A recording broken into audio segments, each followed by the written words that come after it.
Hello, Sagittarius, Moon Rising, and Venus, and welcome to your reading. So, Sag, today we're going to go over your energy as well as your person's energy. So, with all that being said, Sag, let's get started. How does Sagittarius currently view this relationship? So, we do have the King of Cups, we do have the Two of Pentacles, and then we also have the 10, okay, of Pentacles.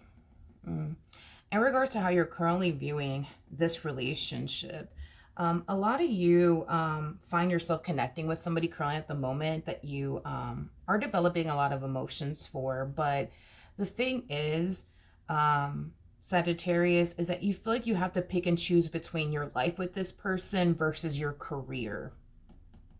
It's like you feel like you can't do both. Like something has to go, and it's either going to be your relationship with this person or your career.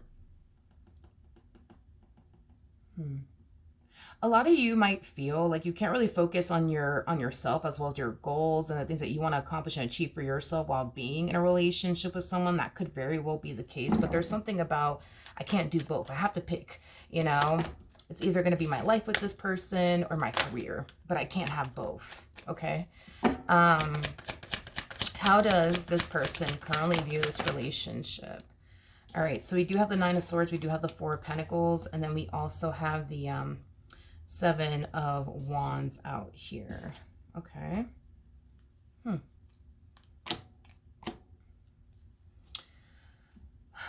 In regards to how this person is currently viewing this relationship with you, I feel like this is probably why a lot of you feel like you have to pick and choose between the two. I feel like this dynamic between the two of you, you know, has been very unstable for whatever reason. And I feel like due to it being unstable, right? It may have made it very, very hard for you to focus on your goals and the things that you want to accomplish and achieve for yourself, which could explain why you feel like you have to like choose between the two. It's either gonna be your relationship with this person or basically, you know, focusing on your goals and making your dreams a reality, things of that nature. But this individual that you're dealing with, it's like 1 minute they want you in this connection that they share with you, and the next minute they don't. It's like 1 minute they're fine and the next minute they're not. It's like a very hot and cold energy is what I'm gathering here from this person that you find yourself connecting with. How does Sagittarius currently feel? Okay. Yeah. We have the Five of Cups to the Wheel of Fortune, and then we also have the Temperance card. You know, things between you and this person just haven't necessarily, it just hasn't been playing out the way that you've been wanting it to essentially play out. I feel like you've been patiently waiting for things to change. I think that you've been patiently waiting for things to get better, but things are just simply not getting better. And this dynamic between the two of you, you know, because things have been so rocky and hard and challenging, it has definitely taken a massive toll on you. It has definitely prevented you in some way, shape, or form from just solely focusing on you, right? And the life that you want to manifest and create for yourself. So you're kind of at this point where you feel like, okay, like I'm either going to continue to put my dreams on hold and just continue to focus on them and just hope that things will essentially get better, or I'm just going to accept the fact that things are not going to get better and just walk away and just focus on me. So that's what I see you doing. Okay. How does this person currently feel? We have the Queen of Cups, we got the Moon, and then we also have the Lovers out here. Your person's very hot and cold, wishy-washy, unpredictable is what I'm gathering. And it keeps showing up time and time again. You know what it is that they're experiencing a battle between their heart and their mind. It's like their mind, for whatever reason, is telling them like, oh, this is just not going to work. You might as well just get up and walk away. You know what I mean? But their heart's like, no, let's stay because we love them and we care about them and we can't picture nor fathom our lives without them. They're experiencing the only inner battle right now. And I feel like this is kind of why you tend to experience this hot and cold energy from them. This is why you tend to experience this unpredictable energy from them. Don't get me wrong, I feel like this person does love you, you know, deeply, just like you love them. I mean, the love is totally here between the two of you.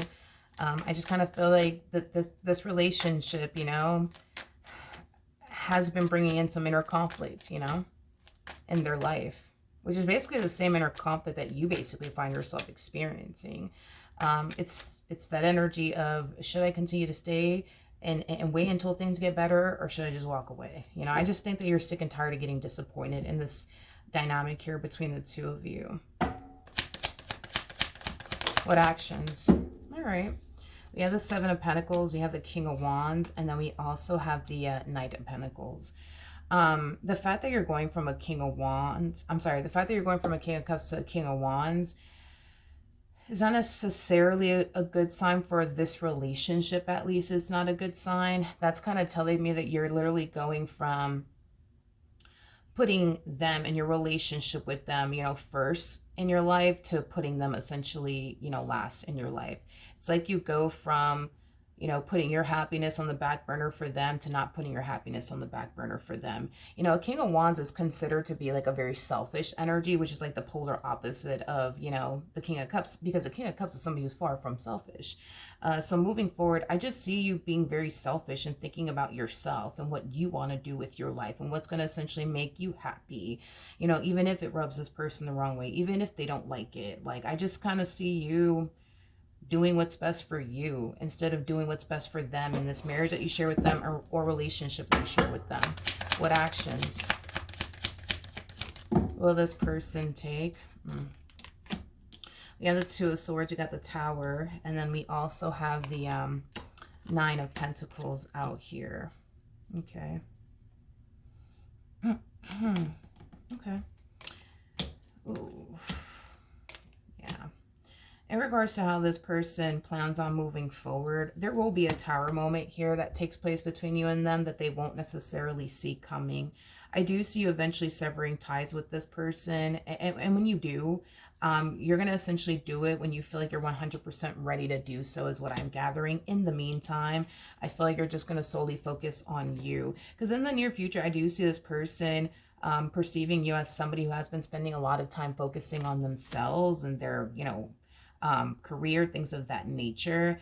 And they didn't necessarily perceive it to be like a red flag or anything like that. They just see you doing what you typically do, right? Which is just focusing on you and work and climbing the corporate ladder, things of that nature. But there will come a point in time, unfortunately for them, where you will sever ties with this person, and it's going to essentially blindside them. And it's going to hit them, and it's going to hit them hard. You know, this to me just kind of feels like this ending between the two of you is just going to hit this person like a ton of bricks, is what I'm gathering. Unfortunately for them. All right. So that is what I have for you. Hopefully the reading helped. Hopefully it resonated. And I will see you guys in your next reading. Bye.